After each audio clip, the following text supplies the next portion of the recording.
Hello प्यारे बच्चों, आज हम करने वाले हैं क्लास 8 का सेकंड चैप्टर जो कि है सूक्ष्मजीव से। ये चैप्टर बहुत इम्पोर्टेंट है, पेपर में आना है, इसीलिए आप सभी बच्चे इसे ध्यान से सुनेंगे। ये एक ऐसा चैप्टर है जो आपकी रोज़मर्रा की ज़िंदगी से रिलेटेड है। आजकल कोरोना कितना ज़्यादा फैला हुआ है, कोविड, उसके लिए कोरोना वायरस रिस्पॉन्सिबल है। अब ये जो वायरस है इसके बारे में ही हम इस पार्ट में पढ़ने वाले हैं। सूक्ष्मजीव क्या होते हैं? ऐसे जीव जो बहुत छोटे होते हैं, जैसे कि कोरोना का वायरस आपने आज तक नहीं देखा, लेकिन कैसे देख सकते हैं फिर हम अपनी आँखों से तो उसे नहीं देख सकते हैं।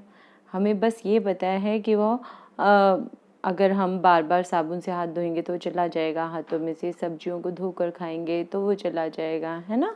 लेकिन कैसा है ये नहीं पता। उसको देखने के लिए फिर क्या करते हैं? उसको देखने के लिए हम सूक्ष्मदर्शी का प्रयोग करते हैं।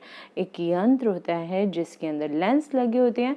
उस लेंस के अंदर अगर हम कोई चीज़ रखते हैं तो वो हमें बड़ी नज़र आती है। जैसे कि अगर बात करते हैं चश्मे की, चश्मा जब हम लगाते हैं तो क्या होता है, हमें जो छोटी चीज़ है थोड़ी बड़ी नज़र आने लग जाती है ना। या घड़ी साज वाले को देखा होगा आपने, घड़ियों को सही करते वक्त वो अपनी आँख के आगे एक ग्लास लगा लेता है, लेंस लगा लेता है, जिससे कि उसको सुइयाँ बड़ी नज़र आने लग जाए। तो सूक्ष्मदर्शी के अंदर भी ऐसा ही होता है, कुछ लेंस लगे होते हैं जिसके कारण चीज़ें जो हैं बड़ी नज़र आती हैं। तो बात कर रहे हैं हम सूक्ष्मजीव की। सूक्ष्मजीव क्या होते हैं? जो हमारी आँखों से ना दिखाई दे। अब आँखें तो लेंस में भी यूज़ हो रही है, तो हम वर्ड यूज़ करते हैं नग्न आँखों। तो सूक्ष्मजीव क्या है? सूक्ष्मजीव वो जीव है जो हमारी नग्न आँखों से नहीं दिखाई देते हैं। ठीक है, जैसे कि आपने कभी देखा होगा बारिश के दिनों में या सर्दियों के अंदर आपने ब्रेड या रोटी बाहर रख दी है, तो अगर वो नम है, थोड़ी गीली जगह पे या नम जगह पे रखी हुई है, तो उस पर क्या हो जाएगा बेटा? उसके ऊपर फफूंद लग जाती है। ये जो फफूंद लग जाती है या सफ़ेद काले धब्बे से लग जाते हैं, अगर हम उसे लेंस की सहायता से देखें तो वो कुछ ऊपर उठे हुए धब्बे से नज़र आने लग जाते हैं। ये वास्तव में छोटे छोटे जीव होते हैं जिन्हें राइजोपस कहते हैं। ठीक है, अब ये सूक्ष्म जीव कैसे पढ़ें इनके बारे में, या और अधिक समझने के लिए हम ये कर सकते हैं, रहते कहाँ हैं उसका पता लगा सकते हैं। जैसे यदि मैं मिट्टी लूँ, आजकल बाहर नहीं जा सकते तो आप गमले की मिट्टी का प्रयोग कर सकते हो। गमले की मिट्टी लूँ, उसे ग्लास में डालूँ, उसमें थोड़ा पानी डालूँ और उसे घुमा लूँ, थोड़ी देर बाद मिट्टी नीचे बैठ जाएगी, लेकिन पानी जो ऊपर आएगा वो थोड़ा मिट्टी वाला होगा। उसमें से 2 बूंद निकालूं और उसे सूक्ष्मदर्शी के अंदर देखूं तो मुझे क्या दिखाई देगी? वहाँ उस पानी के अंदर मुझे नज़र आएंगे छोटे छोटे जीव। ऐसे ही तालाब या पोखर का पानी प्रयोग करते हैं तो उसके अंदर भी हमें छोटे छोटे जीव नज़र आएंगे। इसका मतलब ये सूक्ष्म जीव कहीं भी रह सकते हैं, मिट्टी में भी रह सकते हैं, पानी में भी रह सकते हैं, हवा में भी रह सकते हैं सूक्ष्म जीव। अब सूक्ष्म जीव के बारे में हम पढ़ रहे हैं तो हमने ये सीखा कि सूक्ष्मजीव बहुत छोटे होते हैं और उन्हें बिना यंत्र की सहायता से नहीं देखा जा सकता, लेकिन इनमें से कुछ ऐसे भी हैं जिसे बिना यंत्र की सहायता से हम देख सकते हैं। जैसे कि मैंने अभी आपको पहले भी बताया था, ब्रेड पर उगने वाला कवक, उसे हम आवर्धक लेंस की सहायता से देखा जा सकता है। ठीक है, उसे आराम से हम देख सकते हैं, थोड़ा हमें खुद भी नज़र आने लग जाता है वो ग्रीन ग्रीन सा। ठीक है, सूक्ष्म जीव को देखने के लिए सूक्ष्मदर्शी का प्रयोग हुआ। अब सूक्ष्म जीवों के 4 वर्ग हैं। पहला है जीवाणु, दूसरा है कवक, तीसरा है प्रोटोजोआ और चौथा आपके पास क्या आता है बेटा? चौथा आता है हमारे पास शैवाल। ये इसके मेन 4 हमारे वर्ग हैं। 4 भागों में हमने इसको डिवाइड किया। नंबर 1 जीवाणु, नंबर 2 कवक, नंबर 3 प्रोटोजोआ और नंबर 4 शैवाल है।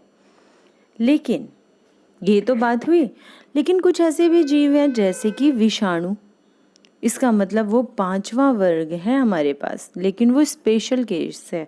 वो मैं बताती हूँ कैसे। आपके पास चित्र है दूसरे पेज पर, जरा चित्र की तरफ देखेंगे सभी बच्चे। जीवाणु कैसे होते हैं? जीवाणु दिखाई दे रहे हैं आपको? कीड़े जैसे नज़र आ रहे हैं, है ना, छोटे छोटे कीड़े जैसे होते हैं वैसे नज़र आ रहे हैं। ये जो साइड में आपका बना हुआ है वो छड़नुमा है, और जो पहले बना हुआ है उल्टे हाथ की तरफ ये है स्पाइरल जीवाणु। दो तरह के जीवाणु इसमें दिखाई दिए। जीवाणु कुछ इस तरह के होते हैं, ठीक है, कहीं भी हो सकते हैं, पेट में भी हो सकते हैं, हमारे अंदर भी हो सकते हैं, बाहर मिट्टी में भी हो सकते हैं। अब बात करते हैं शैवाल। शैवाल हमेशा पानी में, गंदे पानी में ही लगे हुए नज़र आएंगे, या साफ़ पानी में भी लग सकते हैं। ये कैसे होते हैं, कुछ ज़्यादातर हरे रंग के होते हैं, जैसे कि क्लाइमाइडोमोनास और स्पाइरोगाइरा। प्रोटोजोआ भी आपको पानी में मिल सकता है, बाहर भी मिल सकता है, खैर प्रोटोजोआ। तो प्रोटोजोआ खाने की चीज़ों में मिल सकते हैं, अमीबा, पैरामीशियम।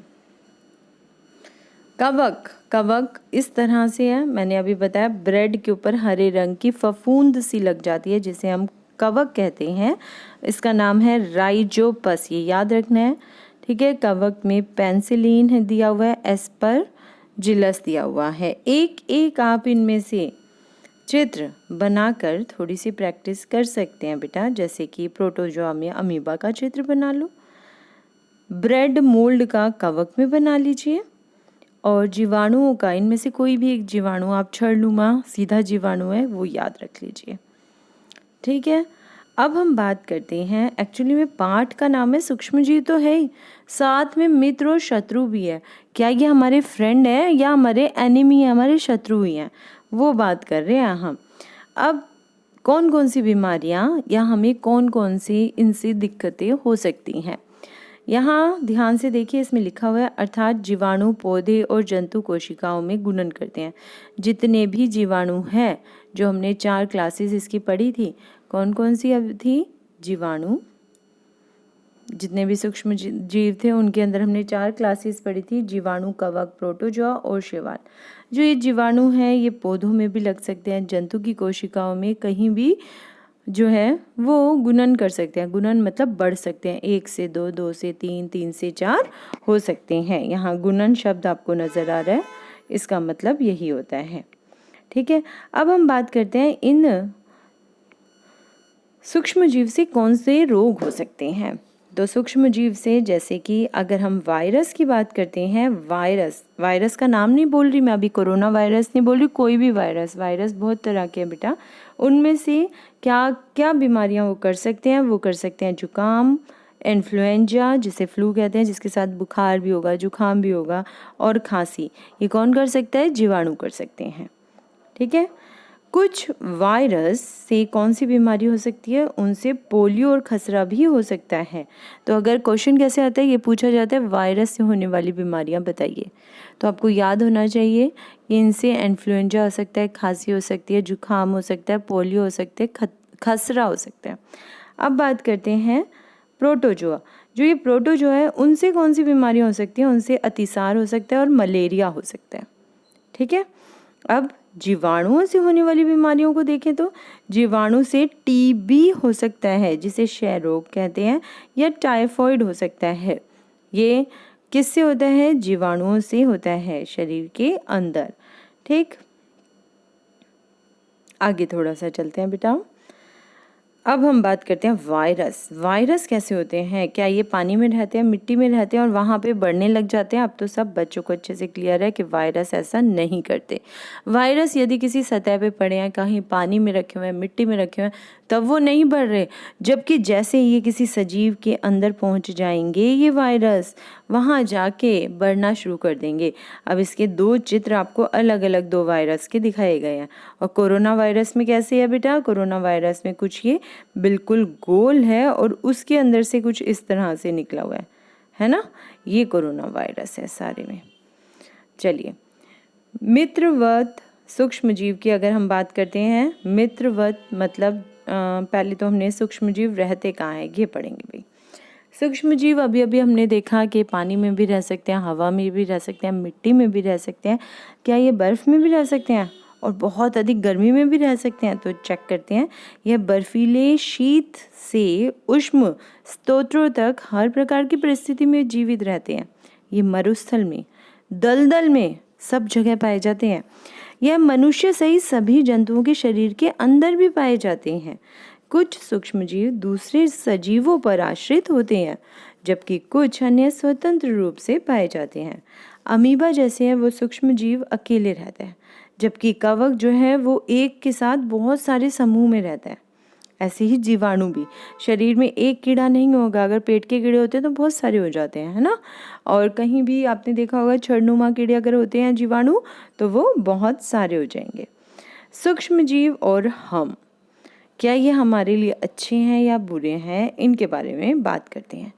सूक्ष्मजीव की हमारे जीवन में बहुत महत्वपूर्ण भूमिका है बच्चों। इनमें से कुछ हमारे लिए लाभदायक हैं तो कुछ हानिकारक हैं।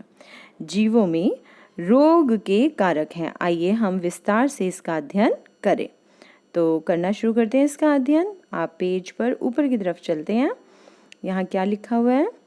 मित्रवत सूक्ष्मजीव। कुछ सूक्ष्मजीव जो हमारे लिए अच्छे हैं, जैसे कि दही। दही में लगने वाला सूक्ष्मजीव, अगर दूध से दही बनता है, अगर दूध के अंदर सूक्ष्मजीव नहीं लगेगा तो दही भी नहीं बनेगा। ब्रेड में भी सूक्ष्मजीव लगता है। केक बनाने में भी उसमें सूक्ष्मजीव बढ़ जाते हैं, जिसके कारण केक बन जाता है। प्राचीन काल से ही सूक्ष्मजीव का उपयोग अल्कोहल बनाने में किया जाता है। अल्कोहल समझने के लिए आप चाहो तो इसका समझ सकते हो, जैसे कि शराब बनाने के लिए इसका प्रयोग किया जाता है। पर्यावरण को स्वच्छ रखने का कार्य भी पता है आपको, इनका ही होता है। पर्यावरण में हमने कूड़ा, आपने अपने घर से कूड़ा निकाला, कूड़े वाला आया उसको लेके चला गया, ठीक है, उसका एक जगह ले जाकर उसका ढेर लगा देते हैं बेटा। इवन हमने चलो घर की सफाई की, वो कूड़ा तो निकाल दिया, लेकिन बाहर रोड पर, पार्क्स में कोई नहीं देख रहा ना। कितने जीव जंगल में मर जाते हैं, उन्हें भी कोई नहीं देख रहा। वहाँ भी क्या काम करते हैं? सूक्ष्मजीव ही उन पर कार्य करते हैं, जैसे कि कार्बनिक अवशिष्ट, जैसे कि सब्जियों के छिलके, जंतु अवशेष, विष्ठा इत्यादि का अपघटन जीवाणुओं के द्वारा ही किया जाता है तथा हानि रहित पदार्थ बनता है। जो जब वो जीवाणु, जैसे वैसे हम चाहे तो एसिड वगैरह डाल के उसको गला सकते हैं, लेकिन हर जगह में हम ऐसा नहीं करते, है ना। तो ये जो जीवाणु उस पे लग जाते हैं, जैसे मरा हुआ कोई जानवर है, थोड़े दिनों में सड़ जाता है, वो जो सड़ने का शब्द हम यूज़ करते हैं ना, सड़ गया, इसमें से स्मेल आ रही है, धीरे धीरे वो वहाँ से ख़त्म हो जाता है ना। उसका कोई अवशेष बाकी नहीं रहता, तो उसमें क्या लग जाता है बेटा? जीवाणु लग जाते हैं और वो बिल्कुल ख़त्म हो जाता है, तो सड़ने की स्मेल भी ख़त्म हो जाती है। तो हमारे पर्यावरण को साफ करने का कार्य भी कौन कर रहा है? छोटे छोटे जीव, मतलब जीवाणु कर रहे हैं, है ना। छोटे छोटे जीव, जीवाणु हो चाहे सूक्ष्म जीव हो, कोई भी। इससे क्या होता है? जब ये सूक्ष्म जीव या जीवाणु किसी मरी हुई चीज़ को, लाइक अगर पेड़ भी, अगर पत्ते, फल, फूल, सब्जियां, ये भी सड़ गए, सड़ना जहाँ शब्द यूज़ हुआ, जब वो गिर गए, सड़ गए, तो इसका मतलब उस पर सूक्ष्म जीवों ने कार्य किया। सूक्ष्म जीव खुद तो अपना पेट भरते ही हैं, साथ में वो मिट्टी की उर्वरता को भी बढ़ा देते हैं, मतलब उसको और अधिक उपजाऊ बना देते हैं। उसके अंदर जितनी सब्जियां लगेंगी वो और अधिक उपजाऊ हो जाती हैं, ठीक है। चलिए नेक्स्ट में मैं बच्चों आपको दही एवं ब्रेड का बनना समझाऊंगी। आज के लिए छोटी सी क्लास रखी थी, उम्मीद है आप सबको समझ आ गई होगी। नेक्स्ट क्लास में हम करने वाले हैं अब दही एवं ब्रेड का बनना। थैंक यू बच्चों, थैंक यू फॉर वॉचिंग।